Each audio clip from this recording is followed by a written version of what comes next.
नमस्कार. 1 एप्रिल रोजी चैत्र पौर्णिमा हा खूपच विशेष दिवस आहे. ही पौर्णिमा विशेष यासाठी आहे कारण या पौर्णिमेला येत आहे हनुमान जयंती. सनातन धर्मात प्रत्येक पौर्णिमेला विशेष आध्यात्मिक महत्त्व आहे, परंतु चैत्र महिन्यातील पौर्णिमा अत्यंत पवित्र आणि पुण्यवान मानली जाते.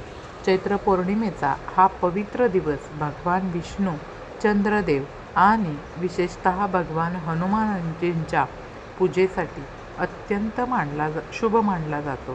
धार्मिक मान्यतेनुसार हनुमानांचा याच दिवशी अवतार झाला होता, ज्यामुळं भक्तांसाठी हा दिवस भक्ती, शक्ती आणि बजरंगबलीच्या सेवेचा एक अद्भुत संगम ठरतो.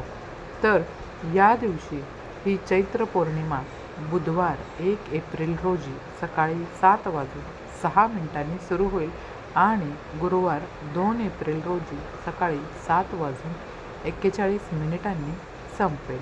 उदय राशीनुसार चैत्र पौर्णिमा 2 एप्रिल रोजी साजरी केली जाईल. चैत्र पौर्णिमेला भगवान हनुमानांची पूजा करणं विशेष महत्त्वाचं आहे. ते कलियुगातील जागृत देवता आहेत असं मानलं जातं. तर जे आपल्या भक्तांचे दुःख दूर करतात आणि त्यांना धैर्य, बुद्धी व शक्ती प्रदान करतात असं मानलं जातं. या दिवशी भगवान विष्णूंची पूजा करणं, सत्यनारायण व्रताची कथा म्हणणं आणि देवी लक्ष्मीची पूजा केल्यानं आपल्या घरामध्ये सुख, शांती आणि समृद्धी प्राप्त होते. रात्री दिवे लावल्याने नकारात्मक शक्ती नष्ट होतात आणि आपल्या घरामध्ये सकारात्मक ऊर्जा येते. सनातन धर्मात प्रत्येक पौर्णिमेला विशेष आध्यात्मिक महत्त्व आहे, परंतु चैत्र महिन्यातील पौर्णिमा ही अत्यंत पवित्र आणि पुण्यवान अशी मानली जाते. चैत्र पौर्णिमा ही हिंदू नववर्षातील पहिली पौर्णिमा असते. तसंच या चैत्र महिन्यात चैत्र नवरात्र, रामनवमी आणि हनुमान जयंती असे अनेक पवित्र सण येतात. त्यामुळं या पौर्णिमेला अतिशय महत्त्वाचं स्थान आहे किंवा ही पौर्णिमा विशेष महत्त्वाची असते. या दिवशी व्रताला खूप महत्त्व आहे. घरातील पुरुषांनी शक्यतो व्रत करून हनुमानांची पूजा करावी. असं केल्यानं घरातील अडचणी, संकट आणि दुःख कमी होते आणि संपूर्ण वर्षभर आपल्या घरात प्रगती होते. तसंच हा दिवस चंद्रदेवांनाही अर्पण केलेला आहे, कारण या दिवशी चंद्र 16 कलांनी पूर्ण असतो. त्यामुळं त्याच्या प्रकाशातून सकारात्मक ऊर्जा जास्तीत जास्त मिळते. म्हणूनच अनेक ठिकाणी या दिवशी सत्यनारायणाची पूजा आणि लक्ष्मीपूजन देखील केलं जातं, ज्यामुळं आपल्या घरात सुखसमृद्धी आणि धनवृद्धी होते. तसंच या दिवशी स्नानालाही खूप महत्त्व आहे. मैत्रिणींनो, या दिवशी पवित्र नदीमध्ये स्नान केल्यानं अनेक पटीनं पुण्य मिळतं आणि आयुष्यातील नकारात्मकता दूर होते. जर पवित्र नदीमधनं स्नान करणं शक्य नसेल तर आंघोळीच्या पाण्यामध्ये गंगाजल टाकून स्नान करावं, असं आपल्या धर्मशास्त्रात सांगितलेलं आहे. हनुमान जयंती ही भक्ती, शक्ती आणि निष्ठेचं प्रतीक मानलं जातं. हा दिवस वाईट शक्तींवर विजय मिळवण्यासाठी आणि आत्मविश्वास वाढवण्यासाठी आपल्या प्रत्येक भक्तांसाठी अत्यंत महत्त्वाचा आहे. असं मानलं जातं की सध्या या पृथ्वीवरील जागृत देवस्थान म्हणजे सध्या पृथ्वीवर अवतरित असलेले देव ते म्हणजे भगवान श्री हनुमान होय. या दिवशी भगवान श्री हनुमान आपल्या सर्व भक्तांना अगदी भरभरून आशीर्वाद देत असतात. त्यांच्यावरील सर्व संकट ते दूर करतात. आजच्या या व्हिडिओमध्ये आपण एक अतिशय प्रभावी उपाय पाहणार आहोत. या दिवशी तुम्ही उपवास नाही केला तरीही चालेल, पण हा एक नारळाचा उपाय मात्र तुम्हाला अवश्य करायचा आहे. तर हा उपाय केल्यानं तुमची जी काही अडकलेली कामं असतील ती पूर्ण होतील, यश मिळेल, तसंच कर्जातून सुटका होईल आणि घरातील नकारात्मक ऊर्जा दूर होईल. माता लक्ष्मीची कृपा तुमच्यावरती होऊन तुमची आर्थिक स्थिती नक्कीच सुधारेल. तर मैत्रिणींनो, हा उपाय कसा करायचा, कोणत्या वेळी करायचा, अशी संपूर्ण माहिती आपण आजच्या या व्हिडिओमध्ये पाहणार आहोत.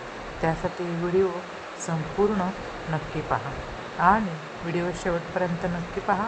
आणि चॅनलवरती नवीन असाल तर चॅनलला सबस्क्राईब करा आणि व्हिडिओला एक लाईक करून जर तुम्हीही भगवान श्री हनुमानांचे खरे भक्त असाल तर कमेंटमध्ये जय श्री हनुमान असं नक्की लिहा. चला तर आपल्या या नवीन माहितीपूर्ण व्हिडिओला सुरुवात करूया. तर हा उपाय तुम्हाला 2 एप्रिल गुरुवारी करायचा आहे. हा उपाय तुम्ही सकाळपासून संध्याकाळपर्यंत कधीही करू शकता, पण शक्य असेल तर सकाळी करणं अतिशय उत्तम राहील. हनुमान जयंतीचा शुभ मुहूर्त सायंकाळी 6:15 ते 8 वाजेपर्यंत असा आहे. म्हणजेच थोडक्यात सांगायचं झालं तर सूर्याचं जेव्हा कोवळं ऊन असतं त्यावेळी आपल्याला भगवान श्री हनुमानांची पूजा करायची आहे. या वेळेत केलेला उपाय विशेष फलदायी ठरतो. हनुमानजींना संकटमोचक म्हटलं जातं. ते भक्तांच्या मदतीला धावून येतात आणि भक्तांच्या अडचणी दूर करतात. म्हणून या दिवशी केलेले उपाय हे लवकर फळ देतात असं सुद्धा म्हटलं जातं. नारळाला बघा, आपल्या हिंदू धर्मामध्ये खूप महत्त्वाचं स्थान आहे. त्याला आपण श्रीफळसुद्धा म्हणतो आणि तो शुद्धता, समृद्धी आणि दैवी शक्तीचं प्रतीकसुद्धा मानला जातो. तर अशा या नारळाचा उपाय आपण करण्यासाठी काय करायचं आहे बघा. तुम्हाला एक नारळ घ्यायचा आहे, तसंच एक मौली धागा, काळे उडीद, काळे तीळ, गूळ आणि फुटाणे या वस्तू तुम्हाला या उपायासाठी लागणार आहेत. सकाळी उठून स्वच्छ स्नान करायचं, स्वच्छ कपडे घालायचे आणि देवांची आपल्या घरातील सर्वप्रथम पूजा करायची. त्यानंतर आपल्याला हनुमान मंदिरामध्ये जायचं आहे.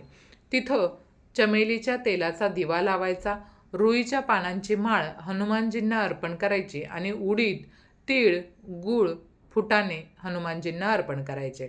यानंतर नारळ हातात घेऊन ओम हनुमंते नमः हा मंत्र म्हणत मौली धागा 7 वेळा गुंडाळायचा आणि प्रत्येक वेळी आपली मनोकामना सांगायची.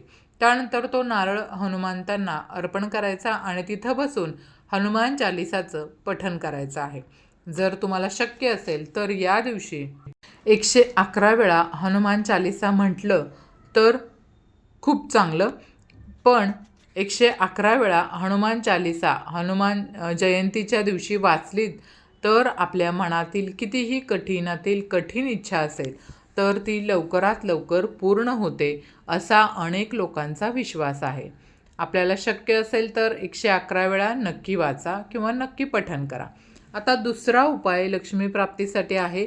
नारळावर स्वस्तिक काढून तो लक्ष्मीसमोर ठेवायचा, मंत्र म्हणायचा आणि प्रार्थना करायची.